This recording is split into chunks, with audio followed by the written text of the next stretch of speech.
when we reflect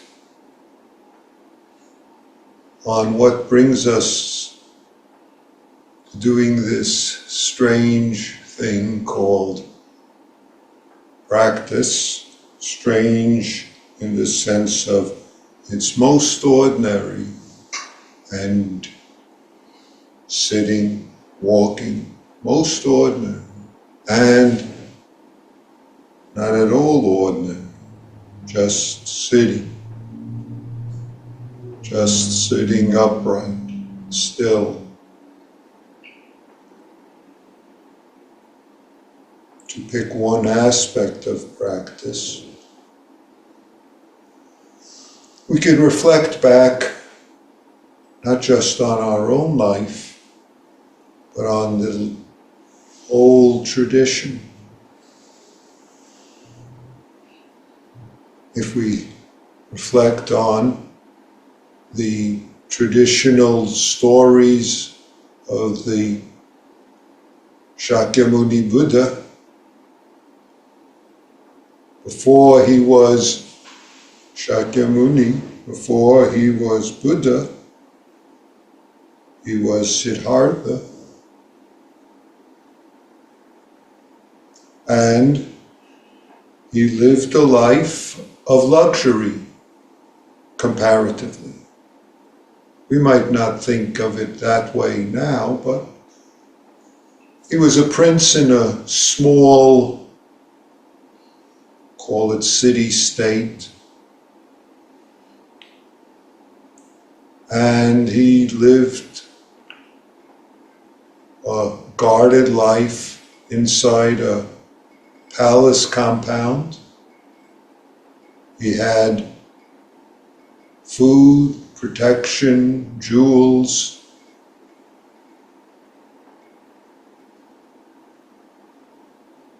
friends, partying, all that comes with the life of having that kind of position. And he enjoyed it, so it said. Until one day he went out riding,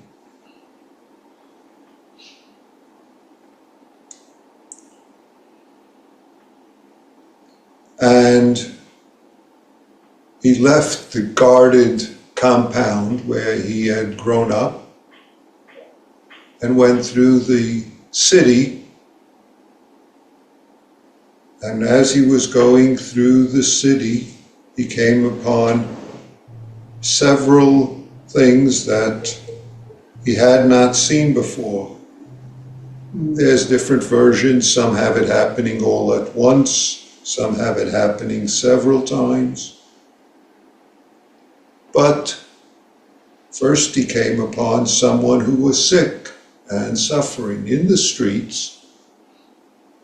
He hadn't seen that before, because he was guarded from being exposed to that. And he looked at it and he wondered about it and asked his accompanying servant or attendant, "What is that?" And they said, "Oh, that's someone who's sick." He says, "That happened to everyone?" "Yeah, it's possible it could happen to everyone. All people are subject to that."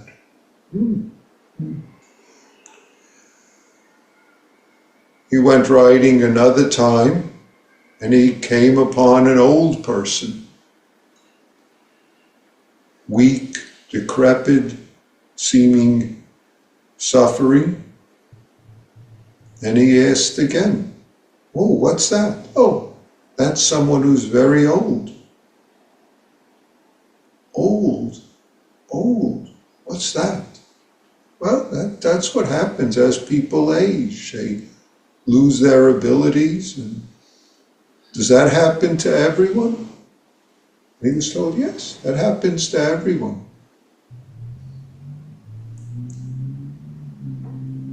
And then another time he went riding, And then he saw a dead body, maybe a dead body being attended to, being taken to the charnel grounds where they would burn the body. And he asked, "What's that?" "Oh, that's a dead person." "Dead? Does that happen to people?" "Oh yeah, it happens to every person." "Every person?"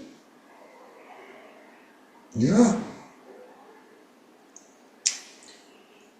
And he came back from that. Ooh, people get sick. People get old, weak, lose abilities. People die. Ooh, troubling. Oh, what's that? What?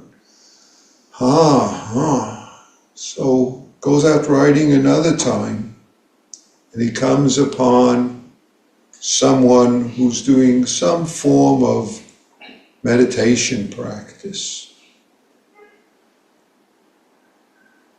And he asks, "What's that?" "Oh, that's a sadhu, a person meditating, practicing." "What's that?" "Well, they do these practices of different sorts, sitting and other sorts of religious practices." "Oh, why do they do that?" "Oh, that's thought to help with the conditions of life that are difficult to face." Oh. And he went back to the palace.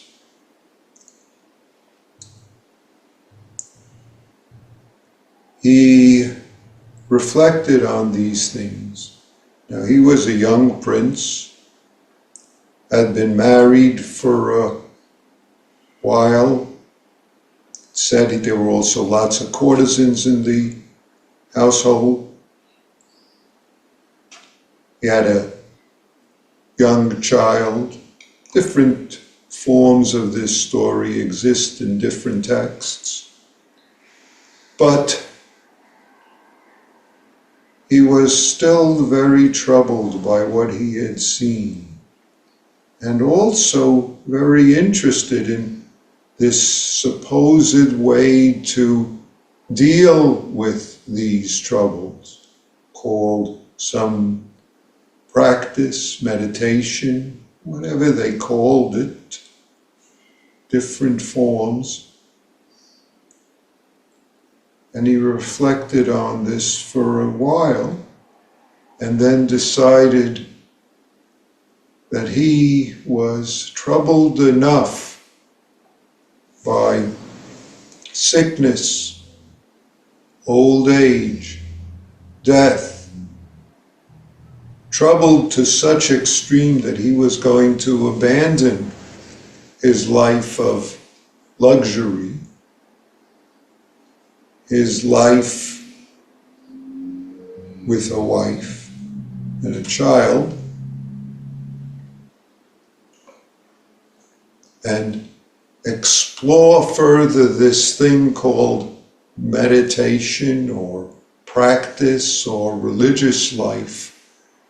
We use different words for it, and I'm not sure how he reflected on it, but there was this thing that supposedly helped one deal with, take care of, maybe avoid the troubles, the suffering that otherwise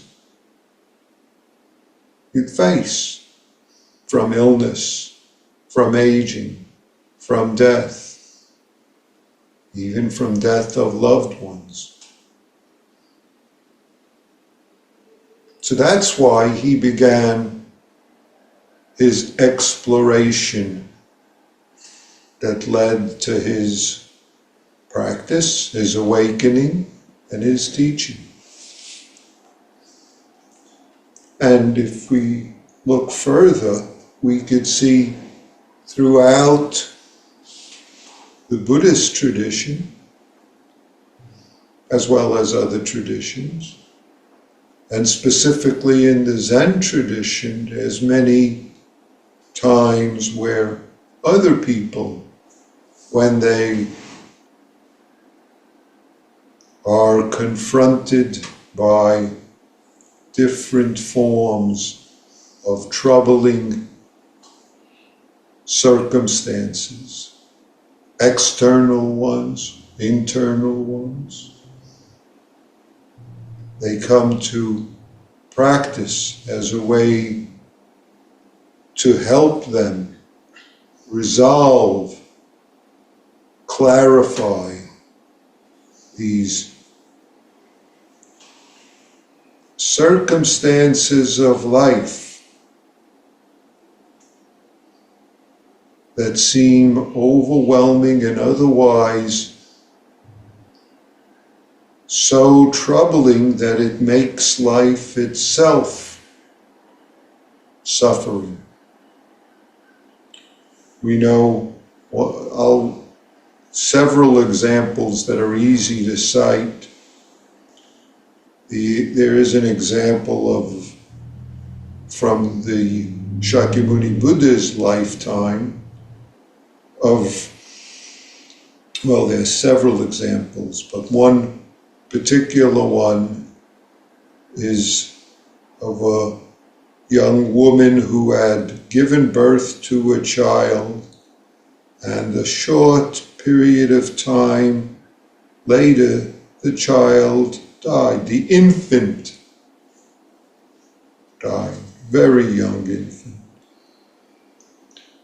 This, of course, was common. It's even common now to a certain extent, despite our miraculous medical technologies and systems. Unfortunately, it's one of the aspects of life. But this woman was so troubled by it that she carried around her infant, dead infant, and refused to give it up to the family to be buried. Refused to give it up and continued to bewail.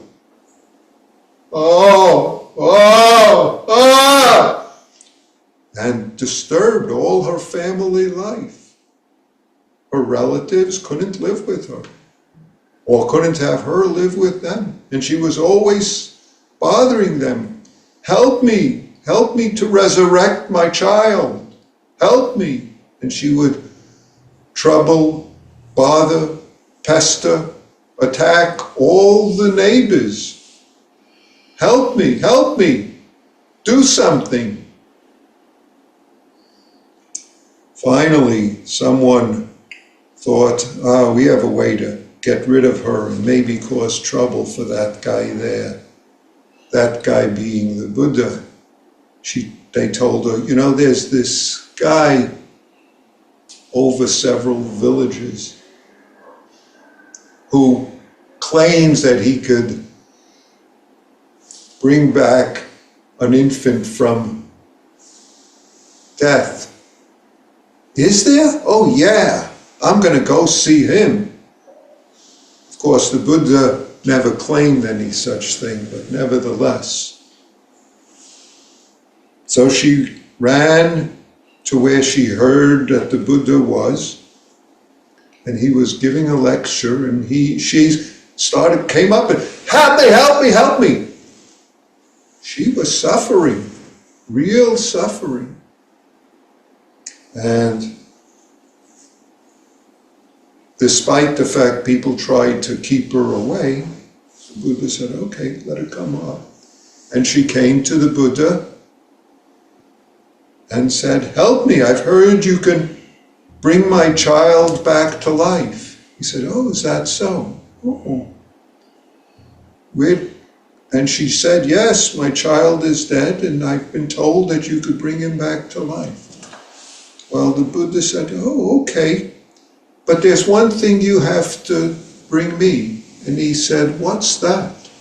She said, what's that? And he said, some seeds, whether it's a sesame seeds or another kind of seed, from a house that has never seen death in that house. She said, oh, sure. And she ran off to the village and knocked on the door and says, can you give me some sesame seeds? And they say, sure. But she says, this has to be a house where there never was a death.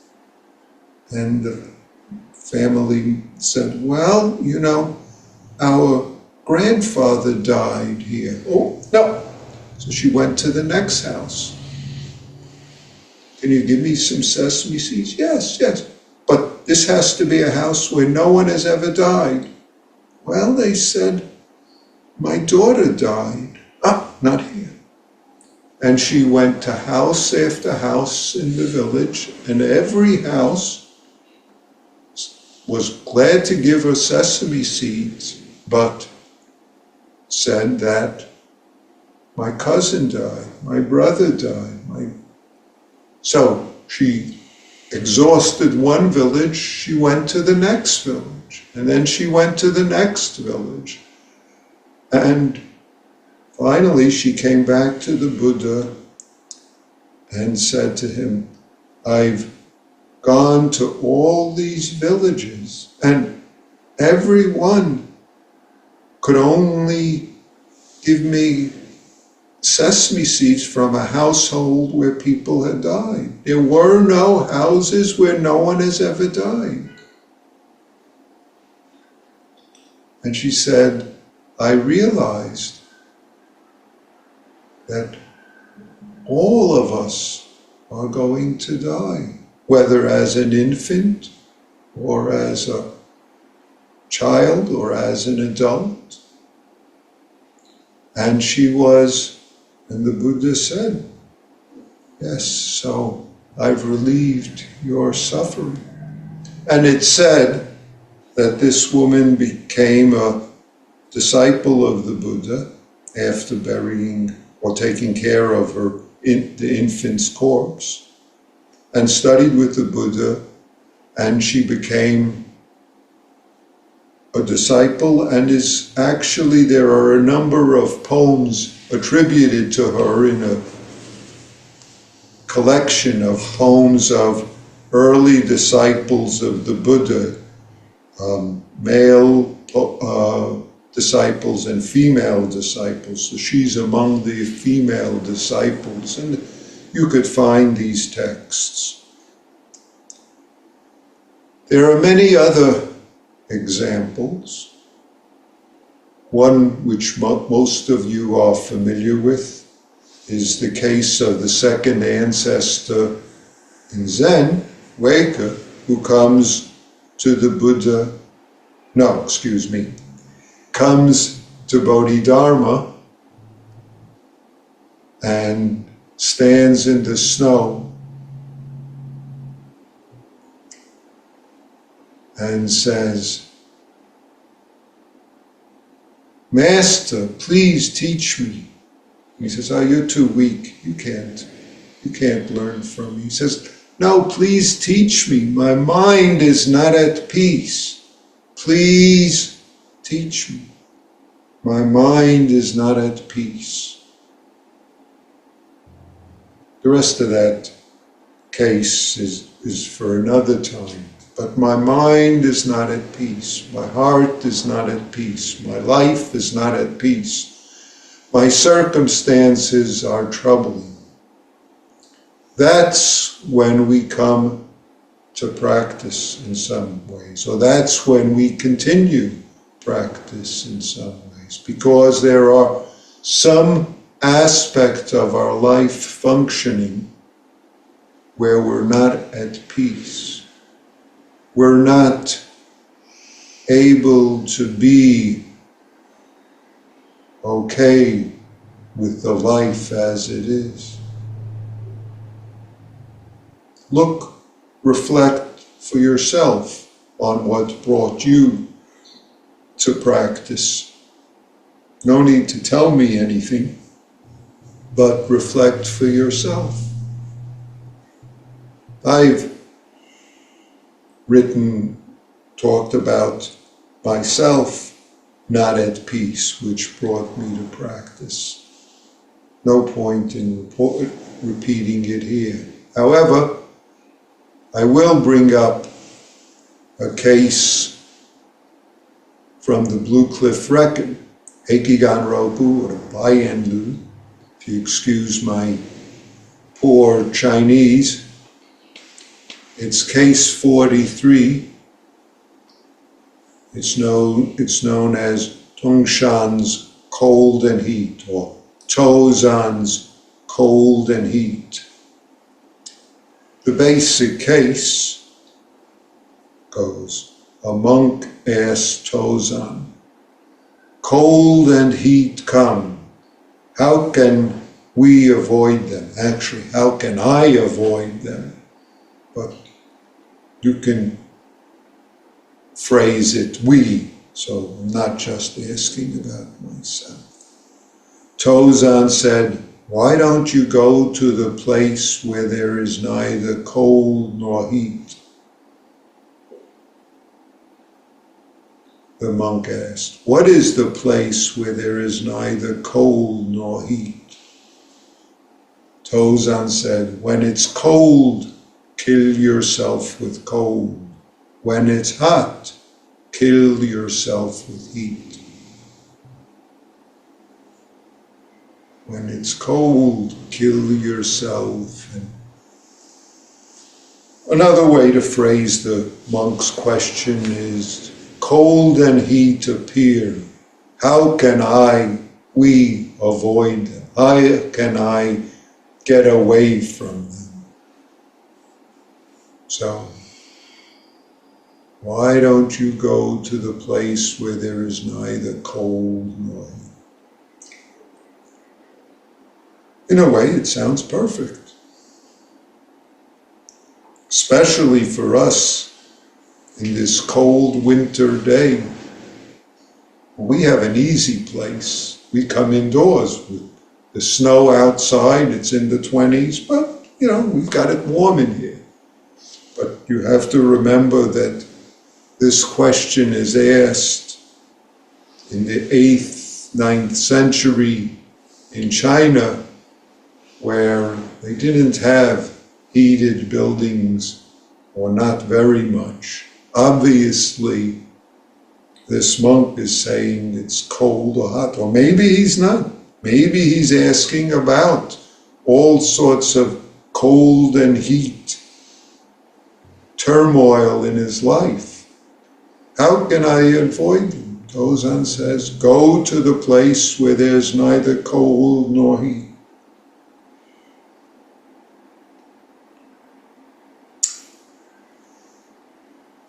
In one sense, there's a few different ways of treating this. One way is to treat that as a way to tempt, to trick, to force the monk to go a little further, because the monk can ask, where is there such a place? Does such a place exist? Where is the place where there's neither cold nor heat? He said, I thought I was coming here to a monastery, I'd get away from that. Tozan said, when it's cold, kill yourself with cold. When it's hot, kill yourself with heat. So in one sense, we could take this case as Tozan's baiting him, which he took up and made the question all the more vital. Kill yourself with cold. What is killing yourself with cold? What is killing yourself with heat? In the midst of, we could say, difficulties, suffering, sadness, illness, death, this is the cause and effect life that we live. In the midst of that, there's no escape. None of us have yet found, though there's all this constant developments in medicine, technology, no way to escape them. And yet there is, in the very midst of them,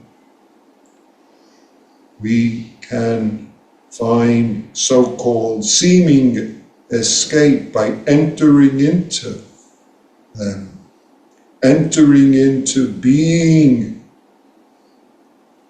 We're not just talking about cold or heat, but chattering thoughts, emotional turmoil, fears of all sorts, bodily illnesses of all sorts. In the midst of those, right there, despite our thoughts and fears and attachments, our practice is to allow ourselves, if I use the word, to be the bigger container that's spacious enough to be the experiencing where they arise and pass, and more clearly and intimately see what this is. Not just see, but be, so that we're not at the behest of these, but being completely, if you want to say, one with this.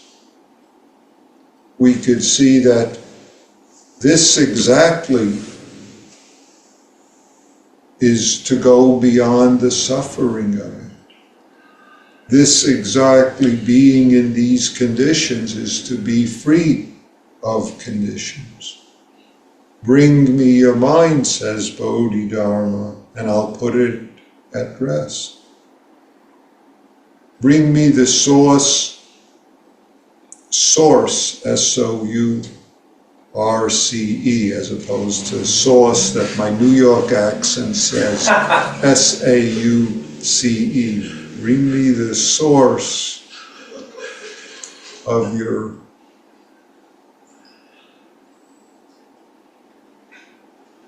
disturbance, dis-ease, and I will put the troubling to rest. I've searched for it, but I cannot find it. I've put your mind at rest. It's when cold, kill yourself with cold. Doesn't mean don't wear warm clothes. No such, much less does it mean go sit out in the snow without any clothes, which some people think, oh, that's what it must mean.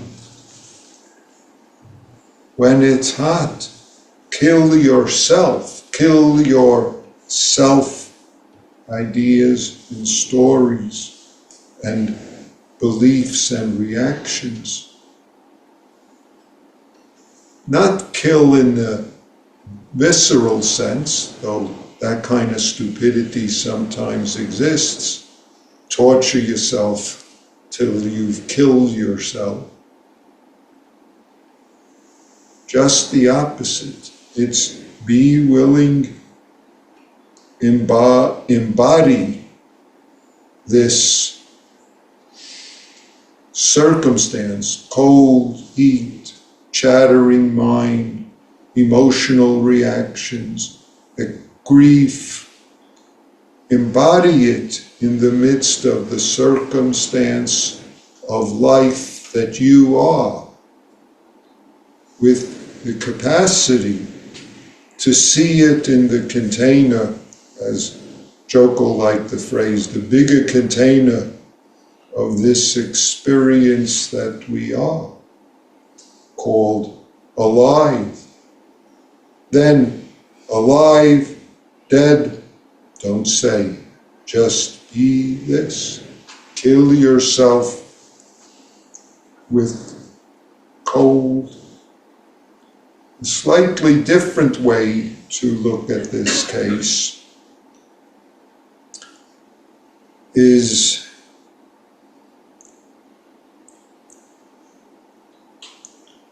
to see Tozan or Tongshan responses as two different ones. Two different responses. Now, Tozan is known as the founder of the Cao Tung or the Soto school of Zen. And he's also known for what's called the 5 ranks, which is a set of propositions and verses used in formal practice and in advanced koan study, where there's the interrelationship between the absolute and the relative in 5 different positions, and then there's verses with it. So when working this case as a koan, often it's done in 2 separate steps. And they sometimes incorporate this 5 ranks, or I should say, this a matter of the relationship between the absolute and the relative. Looking at it in that way, there's a commentary by Hakuin who says that the monk is using this example to ask Tozan to show him what his truth, reality is. So when Tozan says, why not go where there's no cold or heat? Hakuin says, Tozan ripped off the monk's household goods with a huge rake. The monk was looking for some interpretation in words, but what Tozan offered him was a method of changing his bones. Changing his bones. Meaning, gave him the opportunity to really see the absolute in midst of the relative condition of cold, hot, sick, healthy, alive, dying. How do we see this in terms of our practice? How does practice enable us to clarify this? So Tozan ripped off the household goods, the ordinary way of functioning, and takes away all interpretations. Takes away all interpretations. Is there some place where there's no cold or heat? Is there some place? Is there any such place where there's no death and illness? I know there's people that keep on trying to create such a place. We're going to put an end to death, say some scientists.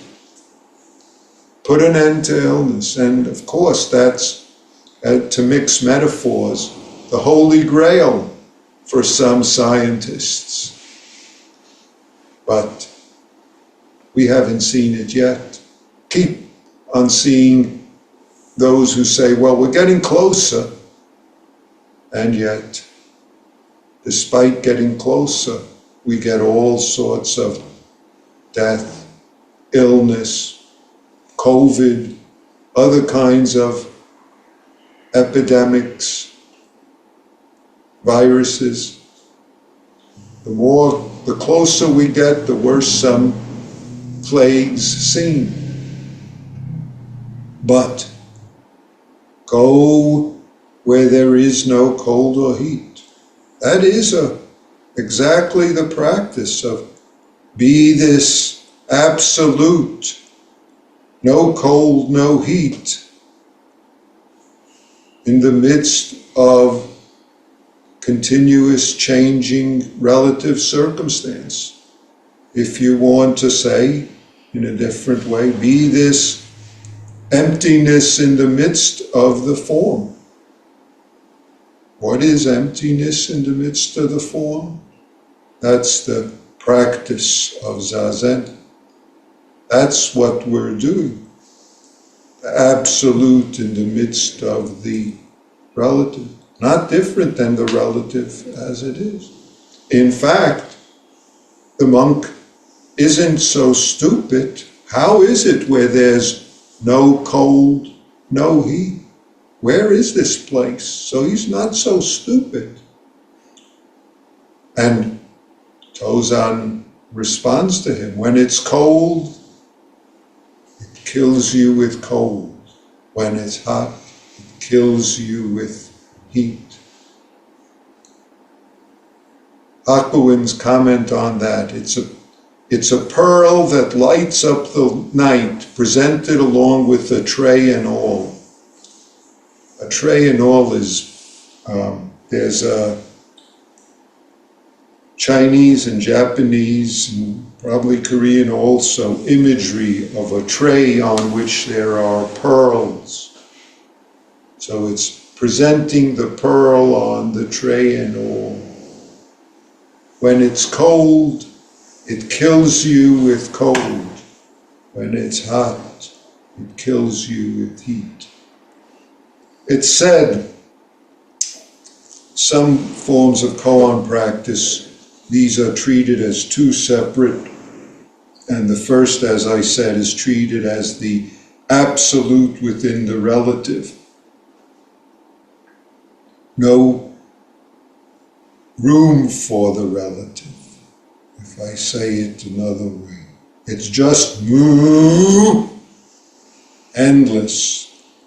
Everything else wiped out. The other side is when it's cold, it kills you with cold, is the relative within the absolute. The cold is nothing but this perfection of life. Nothing but the emptiness itself, not something else that's canceled different than if I use the word emptiness. Nothing but the absolute is your listening right this moment. Nothing else. Tenke Denson, who's an ancestor in our tradition, 300 years back in Japan, commented on this. He says, the twin roads of life and death are what practitioners suffer over. That's this cold and heat. When there is no flavor, where there is no flavor, there's no room for cold, heat, suffering. This is directly this. It's not a place where there is cold or there isn't cold. When it's cold, it's extremely cold.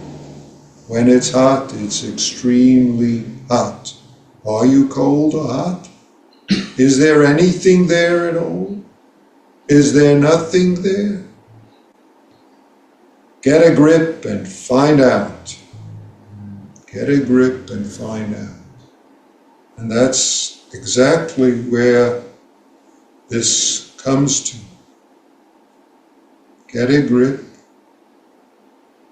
Absolute, relative, cold, hot, place where there is, place where there isn't. Get a grip. Get a grip and find out. Get a grip means simply be this practice, be this Zazen.